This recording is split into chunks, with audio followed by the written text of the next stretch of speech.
वरुण ग्रह के बारे में पढ़ेंगे। ठीक है, तो चलिए पढ़ते हैं। तो पिछले लेक्चर में हमने बताया था कि ये हमारा क्या होता है, सूर्य होता है। और जितने भी ग्रहों के बारे में अब तक मैंने आपको पढ़ाया है, उन सभी ग्रहों में एक चीज़ आप सब जानते हैं कि जितने भी ग्रह होते हैं वो क्या करते हैं, सूर्य का चक्कर लगाते हैं। तो ठीक उसी प्रकार मान लीजिए यहाँ पर हमारा वरुण ग्रह होगा, तो ये भी क्या कर रहा होगा, सूर्य का चक्कर लगा रहा होगा। ये हमारा क्या है, वरुण ग्रह है। ठीक है, तो ये जो वरुण ग्रह है सूर्य का चक्कर लगा रहा है, तो इसकी क्या क्या विशेषताएं हैं, इसमें क्या क्या चीज़ें होती, इन्हीं सब चीज़ों के बारे में आज आपको अच्छे से बताना है। ठीक है स्टूडेंट्स, तो चलिए देखते हैं कि वरुण ग्रह क्या होता है। तो सबसे पहली बात आप ये जान लीजिए कि ये जो वरुण ग्रह होता है इसकी खोज 1846 ईस्वी में हुई थी। ये जो वरुण ग्रह होता है इसकी खोज 1846 ईस्वी में हुई थी। किस वैज्ञानिक ने किया था? जर्मन के एक वैज्ञानिक थे, खगोलज्ञ वैज्ञानिक कह लीजिए, क्योंकि जो लोग भूगोल चीज़ों के बारे में अध्ययन करते हैं उन्हें खगोलज्ञ कहते हैं, तो इसे कह लेते हैं खगोलज्ञ वैज्ञानिक थे। तो जर्मन के एक खगोलज्ञ वैज्ञानिक थे जिनका नाम था जहान गाले। क्या नाम था? जहान गाले। तो जर्मन के एक ऐसे वैज्ञानिक हुए जिनका नाम जहान गाले थे, उन्होंने पूरे वरुण ग्रह का ही खोज कर डाला। किस ईस्वी में खोज किया था? 1846 ईस्वी में खोज किया था। तो चलिए लिखते हैं कि वरुण ग्रह की खोज किस वैज्ञानिक ने किया था? जर्मन के वैज्ञानिक थे। कौन थे? जहान गाले थे। किस सन में खोज किया था? 1846 ईस्वी में खोज किया था। तो चलिए लिखते हैं इसकी खोज। आप लोग अच्छे से समझिए, मैं चाहता हूँ यहीं पर तैयार रहिए, आपको फिर घर पे कापी उठाकर देखने की जरूरत ना पड़े। ठीक है, चलिए लिखते हैं इसकी खोज 1846 ईस्वी में किसने किया था? जर्मन के महान वैज्ञानिक खगोलज्ञ। कौन? जहान गोले। ओके, चलिए लिख देते हैं इसकी खोज 1846 ईस्वी में जर्मन के खगोलज्ञ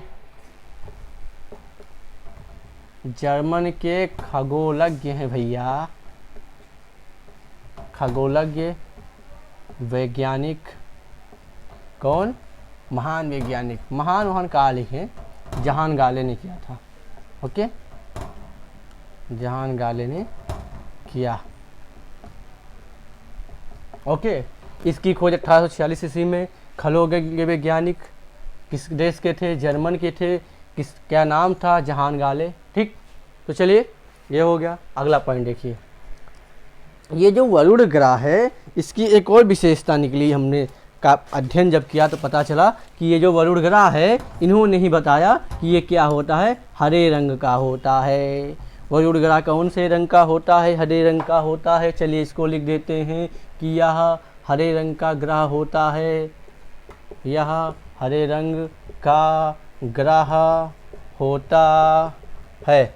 चलिए अगला पॉइंट लिखते हैं कि अगला पॉइंट क्या है कि इसके चारों ओर, ये वरुण ग्रह को थोड़ा और बड़ा बना देते हैं। ये हमारा क्या है? वरुण ग्रह है। अब हमको क्या पता है एक बात और, कि इसमें चारों तरफ बादल छाए हुए हैं। जैसे पृथ्वी में चारों तरफ बादल होते हैं, वैसे इसमें भी चारों तरफ बादल छाए रहते हैं। तो जो बादल छाए रहते हैं वो बादल अति शीतल होते हैं। क्या होते हैं? अति शीतल होते हैं। अति शीतल का मतलब आप लोग समझ रहे हैं। ओके, तो ये अति शीतल होते हैं। तो ये जो अति शीतल घने बादल होते हैं वो किसके होते हैं? मीथेन के होते हैं। अति शीतल मीथेन। ठीक है, तो आप चलिए अब अच्छे से मैं आपको समझा देता हूँ कि इसके चारों ओर अति शीतल मीथेन के बादल छाए होते हैं। ये जो वरुण ग्रह के बादल होते हैं, वरुण ग्रह जो होते हैं, इसके चारों ओर अति शीतल मीथेन के बादल छाए होते हैं। तो चलिए इसको लिख देते हैं कि इसके चारों ओर अति शीतल मीथेन के बादल, अति शीतल मीथेन का बादल छाया हुआ है। ठीक है, चलिए अगला पॉइंट।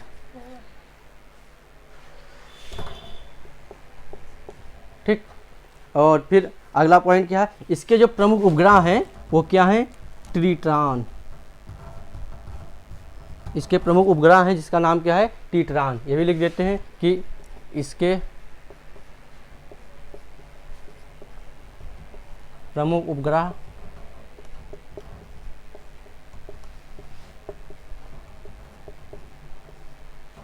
ट्रिटॉन है। चलिए इसी प्रकार हमारा वरुण ग्रह समाप्त होता है। जल्दी से स्क्रीनशॉट लीजिए, फिर पृथ्वी के बारे में आपको अच्छे से बताते हैं। जल्दी से लीजिए।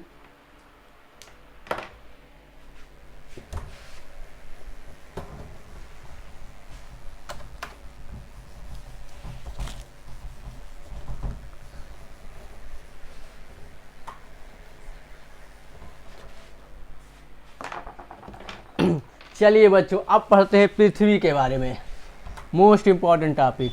अब तक जितने ग्रहों को पढ़ा है उनमें ये जो पृथ्वी है ये सबसे खास है, क्योंकि इसी पृथ्वी में हम लोग भी रहते हैं। ओके, चलिए पढ़ते हैं पृथ्वी के बारे में।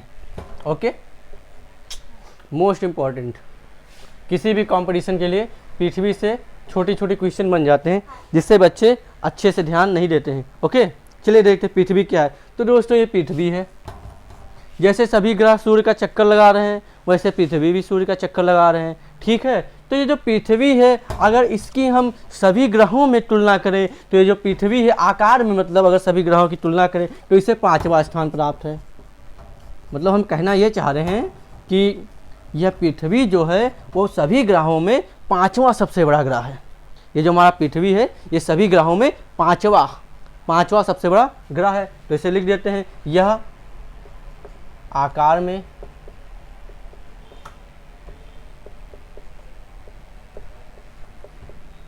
पांचवा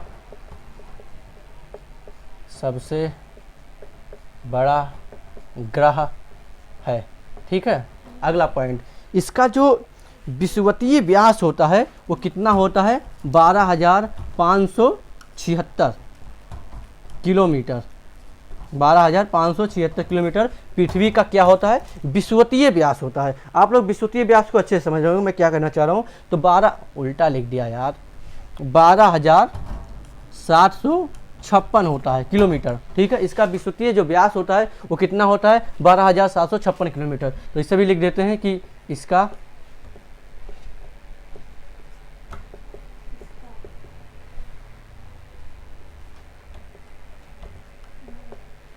विषुवतीय व्यास कितना होता है? 12,756 किलोमीटर। और एक बात, इसका जो ध्रुवीय व्यास होता है, ये मान लीजिए यहाँ पर इसका क्या है? ध्रुव है। तो इस ध्रुव का जो व्यास होता है वो कितना होता है? देखिए आप लोग, इसका ध्रुवीय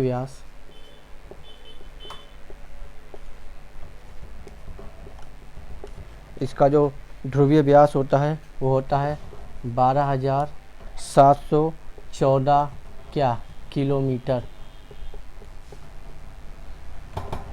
ठीक है, अब देखिए ये हो गया। अब ये पृथ्वी मान लीजिए ये इसका अक्ष भी है। तो ये जो हमारी पृथ्वी है इसको अगर हम और अच्छे से बनाएं तो ये देखिए, मान लीजिए ये सूर्य है। ये मोस्ट इम्पॉर्टेंट टॉपिक है, इसको थोड़ा समझने की कोशिश कीजिए। ये मान लीजिए हमारा सूर्य इस दिशा में है, ये क्या है? ये सन है। तो यहाँ पे जो पृथ्वी है ये क्या है? ये याद रखिएगा कि ये पृथ्वी अपने अक्ष से सूर्य की तरफ, पृथ्वी अपनी अक्ष से सूर्य की तरफ 23.5 अंश झुकी हुई है। आप लोग इसे याद रखिएगा। अगर ये 23.5 अंश पृथ्वी सूर्य की तरफ ना झुकी होती तो आज पृथ्वी पर जो ऋतु परिवर्तन हो रहा है, ठंडी आता है, कभी गर्मी आता है, ये कभी नहीं आता। क्योंकि चूंकि ये पृथ्वी 23.5 अंश सूर्य की तरफ झुकी हुई है, इसी कारण पृथ्वी पे ऋतु परिवर्तन होता है। तो चलिए इस पॉइंट को हम लिखते हैं कि ये जो पृथ्वी है ये अपने ही अक्ष पर 23.5 अंश झुकी हुई है। ठीक है, तो लिखते हैं कि चूंकि सूर्य की तरफ, आप लोग इसको याद रखिए, पृथ्वी जो है सूर्य की तरफ झुकी हुई है। इसको मैं नहीं लिखवा रहा हूँ, लेकिन आप लोग याद रखिएगा कि मैं इतना लिखवा रहा हूँ, पृथ्वी अपने अक्ष पर 23.5, चलिए लिखवा लेता हूँ कि पृथ्वी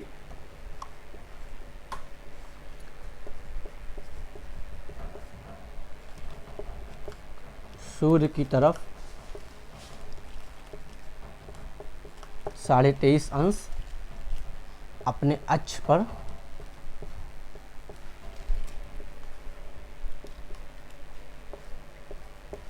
झुकी हुई है।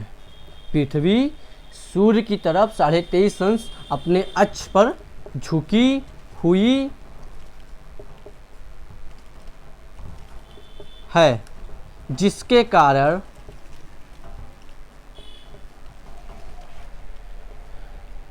कारण यहाँ क्या होता है? ऋतु परिवर्तन होता है। ये पृथ्वी 23.5 अंश झुकी हुई है, इसी कारण क्या होता है? यहाँ पर ऋतु परिवर्तन होता है।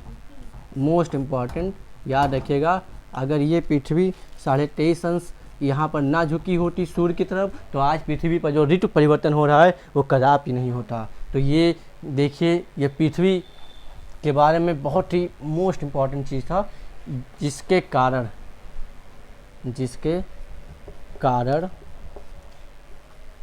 यहाँ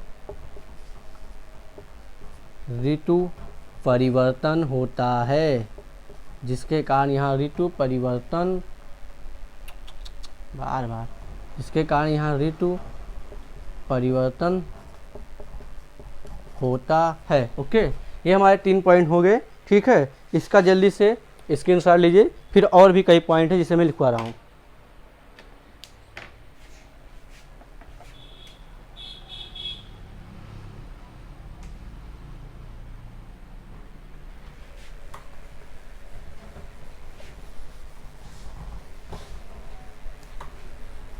चलिए देखते हैं।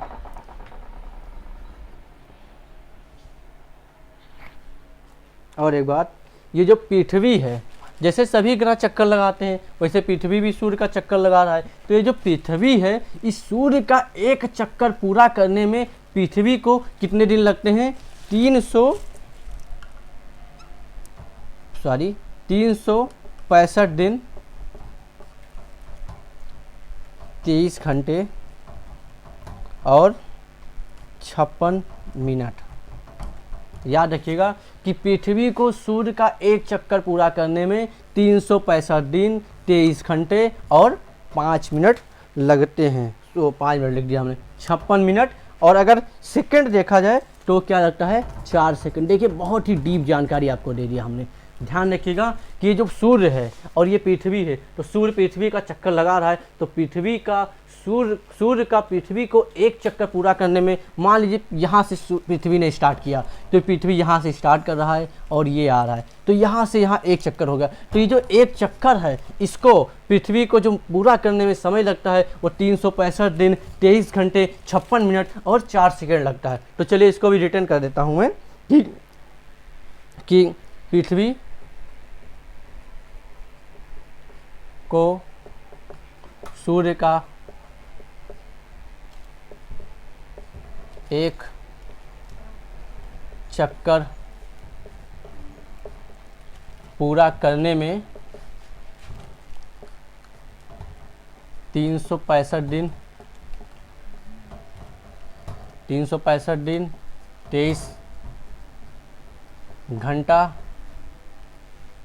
घंटा, 56 मिनट और अगर सेकंड की बात करें तो 4 सेकंड लगता है। 4, चलिए 4 भी हिंदी में लिख देता हूँ मैं। 4 सेकंड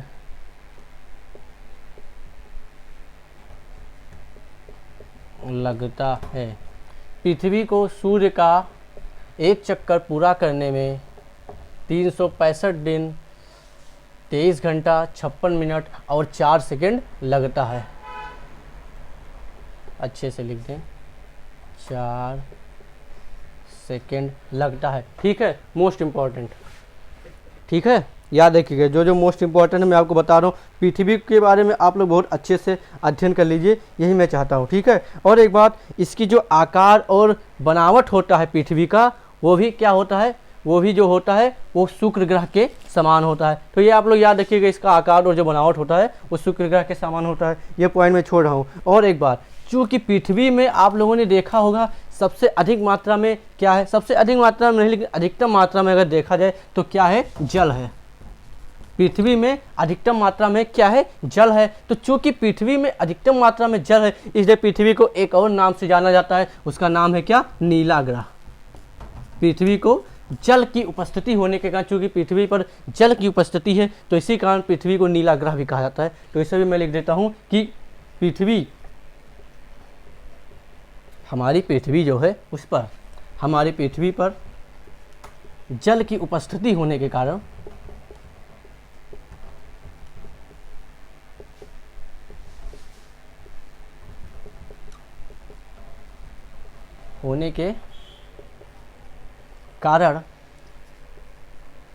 इसे नीला ग्रह भी कहा जाता है।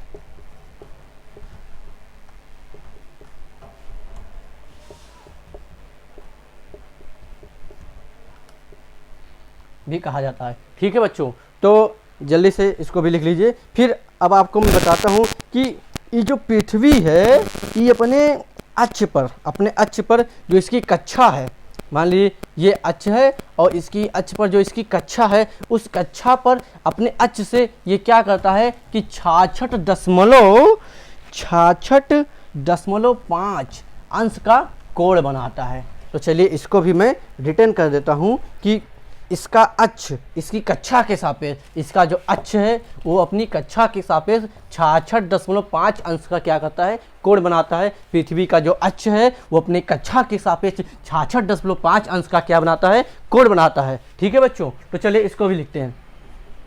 तो क्या है कि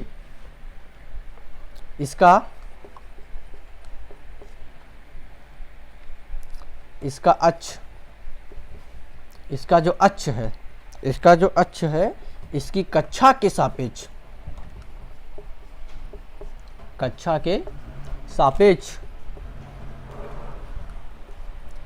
इसकी कक्षा के सापेक्ष 66.5 अंश का क्या बनाता है, कोण बनाता है।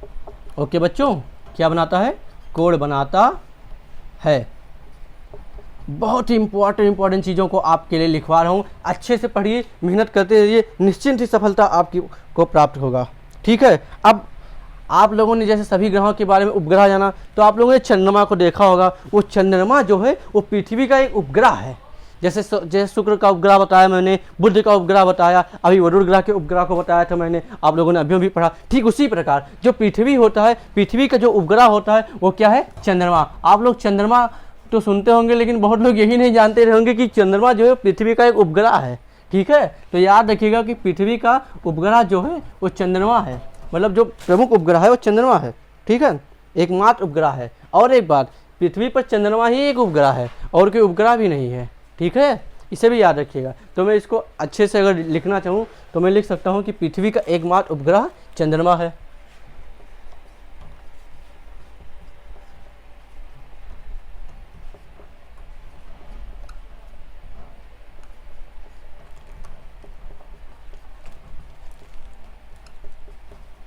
उपग्रह क्या है, चंद्रमा है।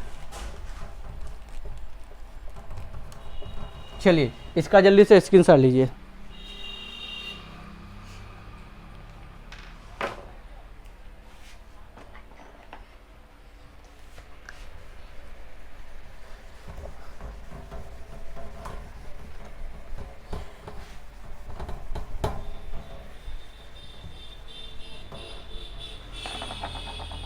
चलिए बच्चों अगला पॉइंट देखते हैं।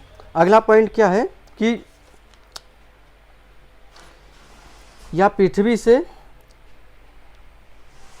4.22 प्रकाश वर्ष दूर है। ठीक है, सूर्य के बाद पृथ्वी का सबसे निकट तारा। चलिए ठीक है बच्चों, अब इतनी चीज़ों को जो हमने बताया है इसको अच्छे से तैयार कीजिए। अब हमारा जो अगला हेडिंग होगा वो होगा चंद्रमा। ठीक है, चंद्रमा होगा। ठीक है, तो ये जो चंद्रमा होगा इसको हम लोग कल आपको, मतलब मैं आपको कल पढ़ाऊँगा। कल का मतलब अगले लेक्चर में आपको चंद्रमा के बारे में बहुत ही अच्छे से अध्ययन कराऊंगा। और इसी के साथ मैं आप लोगों के लिए भारत का भूगोल लेकर आ रहा हूं और भारत के संविधान को लेकर आ रहा हूं, जिसे आपको मैप के जरिए, एटलस के जरिए बहुत ही अच्छे से समझाऊंगा। एक एक पॉइंट को आपको टू दी पॉइंट आपको समझाऊंगा। कोई भी टॉपिक ऐसा नहीं होगा जिसे मैं आप लोगों के लिए छोड़ दूँ। तो ठीक है बच्चों, आज के लिए इतना ही। इसको अच्छे से आप लोग पढ़िए और अगर कोई प्रॉब्लम होती है किसी भी पॉइंट पर तो आप कमेंट सेक्शन में ज़रूर बताएं, मैं आपके लिए एक स्पेशल वीडियो बना दूंगा। अगर किसी बच्चे ने कोई भी कमेंट किया तो मैं उस पर तुरंत वीडियो बना दूंगा। ओके, धन्यवाद बच्चों।